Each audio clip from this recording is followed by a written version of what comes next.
1 minute ago, Wendy Williams leaks, Diddy's secrets names, Oprah and Perry, Hollywood panics.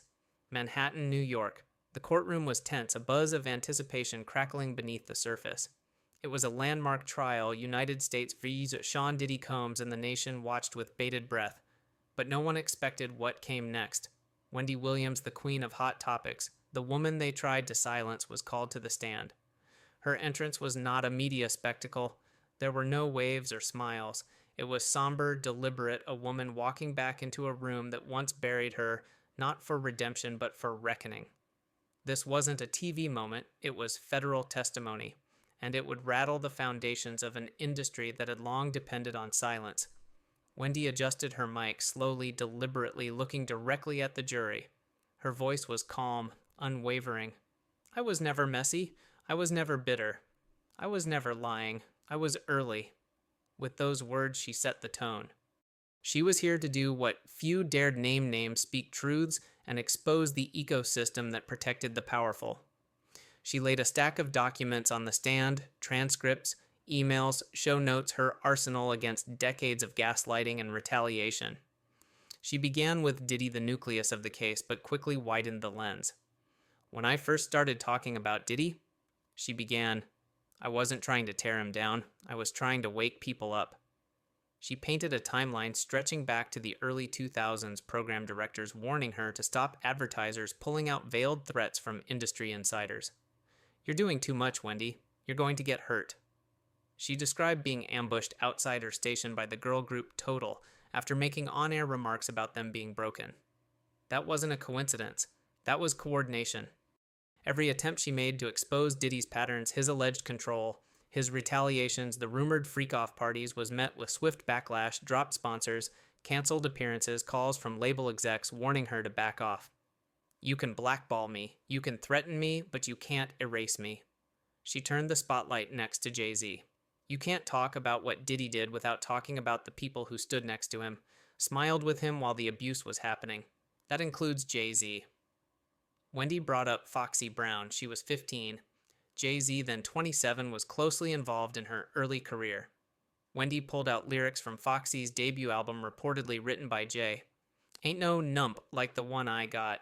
No one can feats me better. The room recoiled.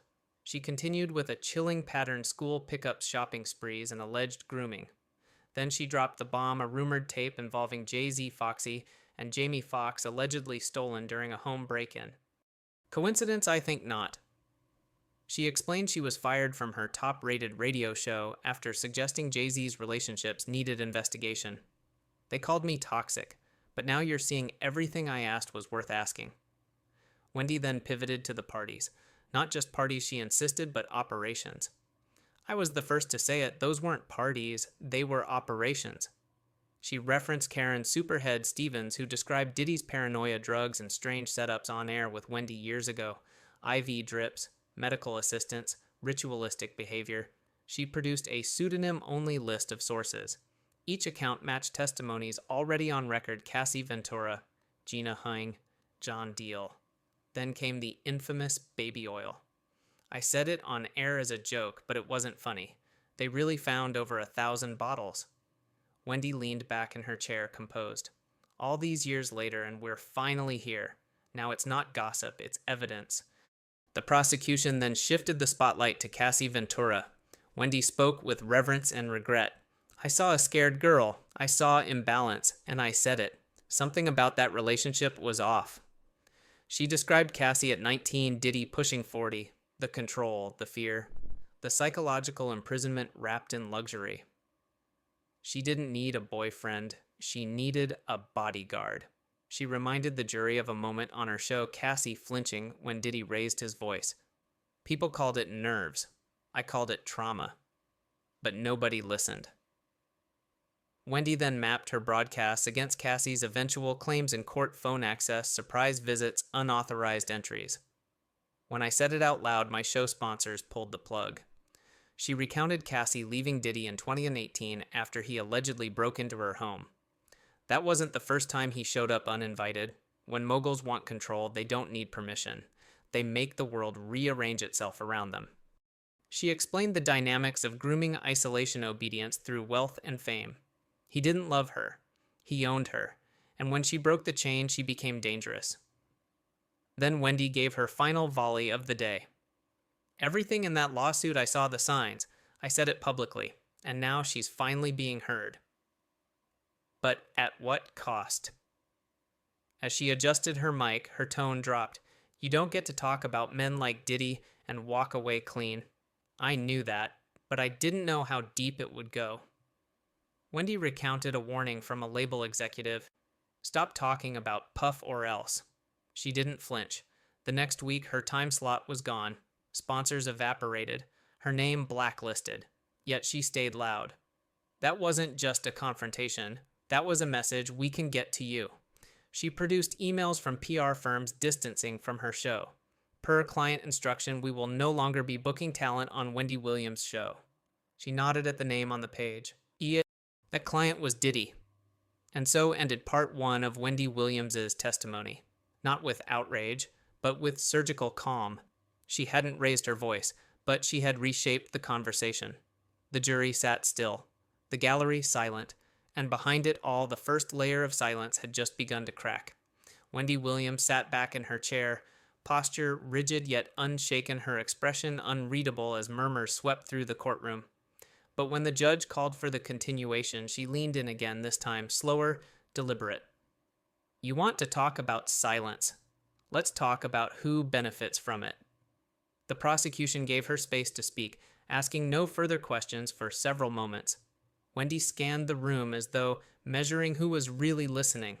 I was blackballed, yes. But let's be real clear. That wasn't just about Puff. This was an ecosystem, a machine, and every gear in that machine had a name. She began to break it down, connecting not just names, but the networks between them: studio executives, publicists, network heads, and image consultants who shifted narratives for a living. You think these men move in a vacuum? No. They move in rooms full of handlers, people trained to whisper the right lines, delete the right emails, and make sure the right people stay quiet. She reached for a folder, flipping it open. This is a PR strategy proposal I was forwarded by accident, dated 2017. It's titled Managing Optics for Legacy Brands. You know who was on that list: Tyler Perry, Oprah Winfrey, Sean Combs, 3 pillars of black excellence until you ask who they were shielding. There was a subtle ripple in the gallery. I'm not here to tear down black people, she said. I'm here to tell the truth, and the truth is silence is not protection. It's complicity. The prosecution nodded. The judge allowed her to proceed. Wendy flipped to the next document. This one. This is an NDA template, redacted but not enough. It includes penalty clauses for reputation interference and image compromise. And who wrote it? Not Diddy, a crisis PR firm that also works with Perry's team. She paused. The same firm that ghost wrote responses for Oprah when the precious backlash started. I know because they tried to hire me to help bury my own story. She leaned back slightly. I refused. I always refused. That's why I was blackballed. And that's why I'm sitting here now. The courtroom sat tense, listening to Wendy navigate the terrain of power, fame, and systemic abuse, not with hyperbole, but with precision. Her words weren't dramatic. They were undeniable. Y'all ever wonder why certain people just vanish? Talented actors, producers, even stylists? It's because they said no. Or they saw too much. And when you do that, you're not just ignored. You're erased. She gave names, redacted on record. But the pattern was unmistakable. She listed TV pilots that never aired, shows that suddenly lost funding. Sponsorship deals pulled at the last minute. Diddy wasn't alone in this. He was the face. But behind him was a structure built to protect power and punish dissent. She was asked directly by the prosecution, Ms. Williams, do you believe this silence was orchestrated? Yes, she answered without flinching. Absolutely. She detailed phone calls made to advertisers after she aired segments questioning Diddy's behavior, how her show was quietly pulled from syndication in certain markets, how guests were mysteriously unavailable after she asked too many questions. That wasn't coincidence, that was structure. The court allowed her to display a printout of emails between a major network and Bad Boy's PR wing, labeled as scheduling conflicts, dated within 24 hours of her infamous 2009 interview with Mark Curry. You remember when Mark said Diddy was the shadow that ruins people, that clip disappeared from archives within a week, gone, like it never aired. But I remember, and I have it on backup. Then she turned her attention back to Jay-Z. We don't get to talk about Puff without mentioning Jay. Why? Because Puff wasn't alone. He had friends in high places, and Jay was one of them. She referenced again the Foxy Brown situation, only this time with a court-submitted timeline. Age comparisons, lyrics attributed to Jay-Z, industry anecdotes about their relationship, and timelines that raised red flags.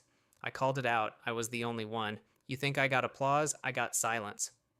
The judge allowed her to quote limited lyrics for context, and the prosecution carefully steered away from speculation. It was grooming, Wendy said. Not love, not mentorship, grooming. And the whole industry played blind. The courtroom braced as Wendy took the last file in her stack. She opened it slowly. This is the one they didn't want me to have. An internal doc forwarded by mistake from a crisis firm. Subject line, Wendy Strategy. She handed it to the court clerk. I was labeled volatile, unpredictable. I was to be contained via media exclusion. That means blacklist. That means keep me out of the rooms. Keep me out of the cameras. Keep me out of the story. Wendy let it sit. But here I am, still in the story, still speaking, and still telling the truth. She looked toward the defense table, then back at the jury. They thought if they took my mic, they'd take my power, but my mic was never the power. It was the truth.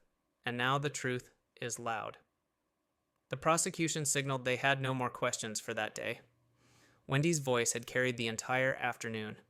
As court adjourned, no one moved. Outside headlines were already forming. Inside, the silence felt different now. Not absence, acknowledgement. When Wendy returned to the stand after a short recess, the air in the courtroom felt different, tighter. A low hum of tension coursed through every row as if everyone knew the next phase would take the trial somewhere deeper beneath the headlines and into the mechanisms. The prosecution asked Wendy to elaborate on her final words before the break, the machine. What did she mean by that? Wendy didn't hesitate. There's an ecosystem in this industry designed to protect power, not people, she said. It doesn't matter what you've seen or heard. If you're not part of the protection layer, you're disposable. She explained the difference between what the public calls cancel culture and what really happens behind the scenes. You don't get canceled out here, you get erased in there, she said, gesturing toward the industry, toward the institutions. The courtroom leaned in. Wendy revealed how her hot topic segments were frequently flagged by internal network compliance teams, not for accuracy, but for impact. It wasn't about what I got wrong. It was about what I got right. She described a specific incident in 2010 when she attempted to run a segment on a growing number of NDAs being issued across the entertainment industry. Her producers received a direct call from a high-ranking executive at her network warning them not to air it. He said it would disrupt advertiser relationships, Wendy recalled. What he meant was it would piss off the wrong people. The prosecution asked if any of those wrong people were in this courtroom. Not just in this room, she said, but tied to it, through money, through media, through mutual protection. Then she named the unnameable, the list. It's not written down, but everyone knows it, she said. The list of people you don't question. Diddy, Jay-Z, Oprah, Tyler, the ones who are bigger than scandal. The room stilled. Wendy continued. The list is why Cassie stayed quiet. It's why so many people didn't show up to testify. It's why people like me get blackballed, because that list protects itself. She gave examples. Executives who vanished after challenging the wrong mogul. Stylists who lost entire rosters of clients overnight after sharing the wrong story. Assistants who signed NDAs before being allowed into hotel rooms. You think silence is accidental? No, it's manufactured. The prosecution then introduced a document into evidence. It was an internal email string dated 2015, redacted but confirmed to be from a PR firm that serviced multiple entertainment brands. One line read, narrative threat, recommendation shift coverage to charity efforts, schedule visibility with O plus T. WW was me, Wendy said. O and T were Oprah and Tyler. It was a distraction plan. Keep them in the headlines for something positive while I got sidelined. The jury took notes. They'd heard speculation before. This was coordination. Wendy shifted gears. She described an attempted segment about an alleged altercation between a major pop artist and a producer. The story was real, corroborated by emails and a witness, but the segment was pulled last minute. Her showrunner told her, "They're part of the circle. You push this, we're done." "I was tired of pretending this was about entertainment," she said. "This was control." Then came a story about her meeting with a former music executive in 2012. They met in a neutral location, a diner in Jersey, because he didn't want to be seen in a restaurant with her. He told her there was a list. He told her she was on it. He said, "You're not safe anymore. They don't care if you're right. They care that you talk." The prosecution asked if she could name the executive. "I could," Wendy said, "but I won't. He's already disappeared." Gasps echoed. Wendy returned to Diddy. She described the moment in 2003 when she first called him out on air for grooming behavior. Her phones were tapped, her car followed. One night, a rock shattered the window of her studio office. No message. Just destruction. She filed a police report. Nothing came of it. "You learn to live with shadows," she said. She then testified about an incident in 2017, long after her TV show was syndicated. She received a cease and desist letter from a law firm representing a celebrity couple. The letter wasn't about defamation, it was about implied narrative association. She wasn't allowed to say their names. "I didn't. I just stopped talking." She paused. "Until now." She pulled out another document, a copy of a canceled appearance contract. The reason for cancellation was typed in bold. Guest's team expressed concern about Ms. Williams' reputation for unpredictability and inflammatory statements. What they meant, Wendy said, was that I might tell the truth. The prosecution rested their questioning. The defense approached, calm, precise. They asked Wendy if she had ever been sued for defamation. "Yes," she said. "Did you ever lose those cases?" "No." "Did you ever make up a story for ratings?" "I didn't have to. The truth was wild enough." "Isn't it true that some of your guests were booked to sensationalize rumors? Isn't it true that some of your clients booked those guests?" The defense froze. Wendy added, "You don't get to ask about sensationalism when you helped create it." A murmur rolled through the gallery. "Isn't it also true that you have a history of substance abuse?" "Yes. And I also have a history of telling the truth when no one else would." The jury leaned in again. "So why should we believe you now?" "Because everything I said back then is being said in court today, under oath, by people you can't discredit addiction or attitude." She paused, locking eyes with the attorney. "And because this time you can't turn off the mic." The defense sat down. Wendy remained on the stand as the judge called for recess. Reporters scribbled furiously. Cameras waited outside. Inside the courtroom wasn't just watching a trial, they were watching an unmasking.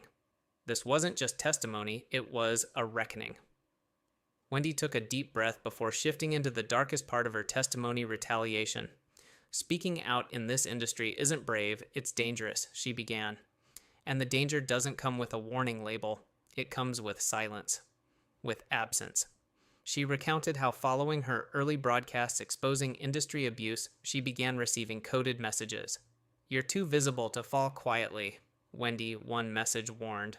Another said, "Careful, doors don't open twice." These weren't threats in the traditional sense, they were reminders. Reminders that people in power didn't need to confront her directly. They could just disappear her. The retaliation wasn't just media-based. Wendy described how even her health struggles became weaponized. "They called me unstable, erratic. They didn't ask why my health was failing. They celebrated it, because a broken mic is a quiet one." She testified that after an episode where she collapsed live on air in 2017, tabloids rushed to print stories of mental breakdowns and drug abuse, but internally she knew where it came from. "1 week before, I'd approved a Hot Topic segment about bad boy records and NDAs. That's not a coincidence, that's pressure."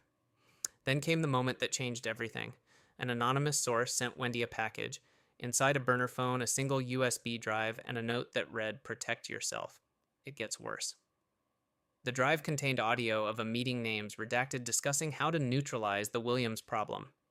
The voices discussed flooding blogs with negative press contacting her sponsors, and keeping her preoccupied legally. Though the recording was not admissible due to authentication concerns, Wendy included a transcription as part of her sealed court documents. They didn't want me to just be quiet. They wanted me erased. Wendy concluded part 4 of her testimony by warning the court, you can't defeat a system by whispering about it. You have to name it. And now I have. She sat still as the judge called for a recess, but her words stayed loud in the courtroom. Court resumed with a single question from the prosecution. Ms. Williams, do you believe there's a system protecting certain individuals in entertainment? Wendy's answer was quiet but resolute, absolutely. And it doesn't have a name, but it has a list. She described it not as a written document, but an unspoken code. There are names you don't say, stories you don't pursue, because the consequences don't come from the law, they come from the silence that follows. She testified that she first learned of the list after a 2006 episode where she made a joke about a major producer's rumored parties. I got a call not from him, but from someone bigger. They said, you're getting too close to the fire. Wendy told the court that the list includes names like Diddy, Jay-Z, Tyler Perry, and Oprah Winfrey. Not because they're all guilty of the same things she clarified, but because they're all protected. By money, by media, by mutual silence. She emphasized that the list wasn't only about who committed acts, but who ensured those acts never saw light. She named music executives, award show organizers, PR gatekeepers. They don't need to say, silence her, they just stop booking you. They stop returning your calls. Wendy revealed a moment in 2012 when she was offered a syndicated morning show under one condition: drop the Puff stories. Drop the Jay-Z commentary. Focus on fashion, not truth. She declined. After that, she was dropped by 2 sponsors and saw a 40% drop in bookings. Not because I wasn't relevant, she said. Because I was dangerous. She reminded the jury that many who once whispered to her about abuse or freak-offs later disappeared from the industry. Not because they failed, but because they saw too much, or said just enough. Then she turned back to the gallery. That's the power of the list. It doesn't need proof. It only needs fear. Wendy's voice, steady and low, echoed in the courtroom. I wasn't the first name on the list. I just refused to stay on it quietly. As the judge called the afternoon recess, a silence deeper than before filled the room. Not out of disbelief, but recognition. When court reconvened for the final portion of Wendy Williams' testimony, the gallery felt different. The energy had shifted, not louder, but heavier, more intentional. Wendy sat back in the witness chair, no longer just the celebrity gossip queen, but a primary source of record in a federal courtroom. The prosecution asked one last question. Ms. Williams, in your own words, what is the cost of silence? Wendy didn't rush. She looked directly at the jury. Everything. It costs your credibility, your career, your clarity, and for some women, your safety. She spoke of the quiet deals made in green rooms and boardrooms. It's never an explicit threat. It's a tone. A pause, a missed call. One day you're everywhere. The next you're off the invite list. She described a moment in 2010 after questioning Diddy and Jay-Z's unchecked influence on young female artists. I walked into my own dressing room. My name was off the door. My team was different. It wasn't subtle. Wendy reached into her folder and pulled out a final email. It had no subject, no signature, just a timestamp and 3 words. She's too loud. She passed it to the prosecution. That's all it takes, she said. Not a crime, not a lie, just a voice they can't control. She shifted to Oprah. I admired her. I still do in a way. But she told me once that the world doesn't like women who dig too deep, that it's better to inspire than to investigate. I didn't agree. Wendy described the fallout after criticizing Oprah's handling of Precious and her ties to Tyler Perry. I wasn't anti-success. I was anti-hypocrisy. And that's unforgivable in Hollywood. She revealed that after that, she received a call from a mutual contact, someone high-level in broadcast. They told me I was on pause, that if I took a year off from controversy, things could go back to normal. I told them I wasn't a faucet. You can't turn me on and off. The courtroom listened in silence. No phones buzzed, no papers shuffled. She leaned forward slightly. This industry doesn't blacklist you all at once. It isolates you slowly, one missed opportunity at a time. You feel crazy until you realize it's design. She told the court how she was offered an NDA in 2013 by a rep for one of the Untouchables, the terms $2.5 million. In exchange, no more on-air references to certain circles. Wendy refused. She said she spent 2 years afterward rebuilding her platform, relying on local sponsors, YouTube clips, and loyal fans. People thought I was pivoting. I was surviving. Wendy then told the court something she had never shared publicly before. In 2014, I was followed for 3 weeks. Unmarked car, different license plate, same route. I couldn't prove it. I couldn't trace it. But I felt it. She said she filed an internal report with her network. It was ignored. She paused. After that, I stopped going home the same way twice. She pulled out one last paper, a handwritten note from an anonymous source slipped under her office door during a break-in filming in 2015.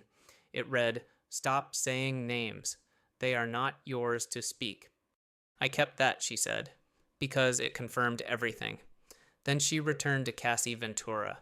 I watched that girl disappear in real time, not off the map, off herself. She went from full of light to full of fear, and no one said a word. Not because they didn't know, but because they did. She reiterated her earlier point. He didn't just control her life, he controlled how the world saw her. Wendy read from her journal dated July 2016. They will call me bitter. They will say I'm a has-been, but I'd rather be a has-been with my soul intact than a current star with a leash around my neck.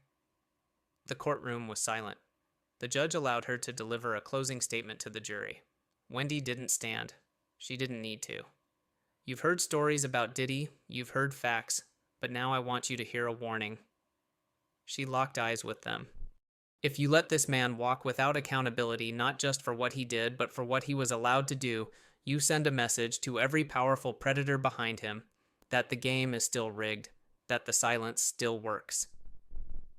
She looked toward the defense table where Diddy sat unmoved.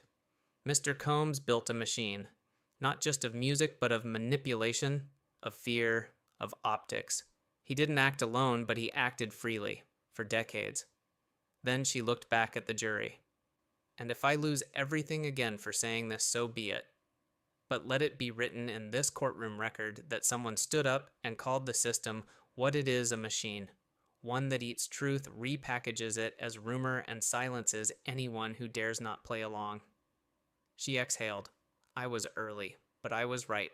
As Wendy Williams stepped down from the stand, reporters scribbled with renewed frenzy. The court clerk noted the end of her testimony at 3:34 p.m., but what Wendy had delivered was more than testimony. It was an indictment not just of one man, but of the invisible structure that kept him powerful. And with that, the trial entered its final phase. But Wendy Williams had already done her part. She didn't win the case. She cracked the silence.